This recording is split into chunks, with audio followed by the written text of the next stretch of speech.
हे प्रिय भाइयों और बहनों, मैं आप सबका स्वागत करती हूँ। सबको जय मसीह की। जैसे हमने कल सीखा कि आत्मा के फलों से हम कैसे पहचानें और विश्वास कैसा होना चाहिए। अगर आपने कल की वीडियो नहीं देखी तो पहले उस वीडियो को देखें। आज हम देखेंगे कि प्रभु यीशु के चेलों का विश्वास कैसा था। पवित्र शास्त्र में से आज हम वचन पढ़ेंगे मत्ती से अध्याय 8 उसकी 23 से 27 तक और मरकुस 4 अध्याय 35 से 41 तक। इन वचनों से हम क्या सीखते हैं हम देखेंगे। सबसे पहले हम वचन पढ़ेंगे मरकुस 4 अध्याय उसकी 35 आयत से। परमेश्वर के वचन में लिखा है, उसी दिन जब सांझ हुई तो उसने उनसे कहा, आओ हम पार चलें। और वह भीड़ को छोड़कर जैसा वह था वैसा ही उसे नाव पर साथ ले चले, और उसके साथ और भी नावें थी। तब बड़ी आंधी आई और लहरें नाव पर यहाँ तक लगी कि वह अब पानी से भरी जाती थी, और वह आप पिछले भाग में गद्दी पर सो रहा था। तब उन्होंने उसे जगाकर उससे कहा, हे गुरु, क्या तुम्हें चिंता नहीं कि हम नाश हुए जाते हैं? तब उसने उठकर आंधी को डांटा और पानी से कहा, शांत रह, थम जा। और आंधी थम गई और बड़ा चैन हो गया। और उनसे कहा, तुम क्यों डरते हो? क्या तुम्हें अब तक विश्वास नहीं? और वे बहुत ही डर गए और आपस में बोले, ये कौन है कि आंधी और पानी भी उसकी आज्ञा मानते हैं?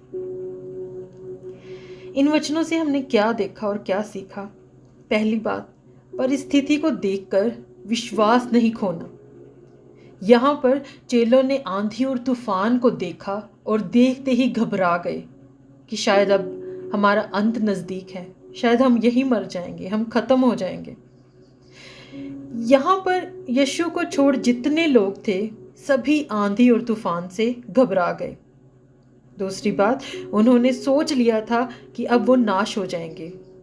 प्रभु के होते हुए भी वो प्रभु के साथ इतने दिन रहे, लेकिन अब भी उनको लग रहा था कि वो नाश हो जाएंगे। तीसरी बात, जैसे प्रभु यीशु शांत गद्दी पर सिर रखकर सो रहे थे, वैसे ही आंधी तूफान को देखकर उन्हें डरना नहीं, बल्कि खुद भी यीशु की तरह एक रेस्ट मोड में आ जाना चाहिए था। क्या यीशु को नहीं पता था कि आंधी तूफान आ रहा है? इतनी नावें थी वहां पर, उनके शोर से क्या यीशु को पता ना चला होगा? लेकिन उन्होंने क्या अपना पूरा विश्वास नहीं दिखाया? उन्हें पूरा विश्वास खुदा पर रखना चाहिए था, क्योंकि विश्वास बिना, परमेश्वर के वचन में लिखा है, क्योंकि विश्वास बिना परमेश्वर को प्रसन्न करना अनहोना है।